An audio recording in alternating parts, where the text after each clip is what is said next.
পাবনায় বয়ানে গেছি, চাটমোহর এলাকায় আসরের নামাজ পড়ার জন্য একটা মহল্লার মসজিদে ঢুকলাম। গেটের সামনে লেখা আছে, হে যুবক, যদিও তুমি মসজিদে আসবা না, কিন্তু মসজিদের পালকি টাইম মতো তোমার বাড়ি চলে যাবে। এই লেখা দেখার পর আমি আশ্চর্য হয়ে গেলাম। ওখানে উজু বানাইলাম, মসজিদে ঢুকার সময় দেখলাম একজন মুরব্বী লেখার দিকে বারবার তাকায় আছে আর নিঃশ্বাস ছাড়ে। তার সাথে সালাম বিনিময় হইল। প্রশ্ন করলাম, লেখা থাকবে আসসালামু আল্লাহুম্মা ইফতাহলি আবওয়াবা রাহমাতিক। মসজিদে প্রবেশ করার দোয়া না লেখা মরণের দোয়া কেন লেখছেন? মুরব্বী বলতে আছে, হুজুর, এটার পিছনে একটা ইতিহাস আছে।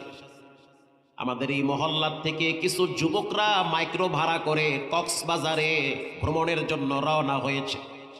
আমার ভাতিজা, আমার ভাগিনা, মহল্লার সন্তান, যখন তারা গাড়ি ভাড়া করলো, এই মসজিদের সামনে দিয়া গাড়ি রাইখা তারা যখন গাড়িতে উঠবে, উঠার আগে আমি সবগুলারে বলছি, আগে সালাত আদায় করো।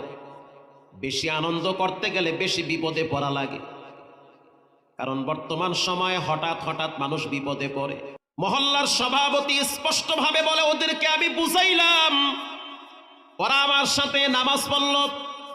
নামাজের পরে যখন ওদেরকে বললাম, আনন্দ এনজয় করতে গিয়া রবকে ভুলে যেও না, কারণ তোমরা কিন্তু মাঝে মাঝে আনন্দ করতে গিয়া ব্যালেন্স হারায় ফেলাও, মদ খায়া অনেকে টাল হয়ে থাকে।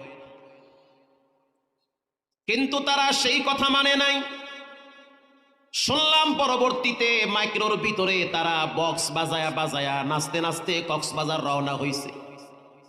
ভিতরে সিগারেট ধরাইছে, দিব্যি আরামে খাইতেছে, অথচ নামাজ কাজা হইতেছে, কোনো টেনশন নাই।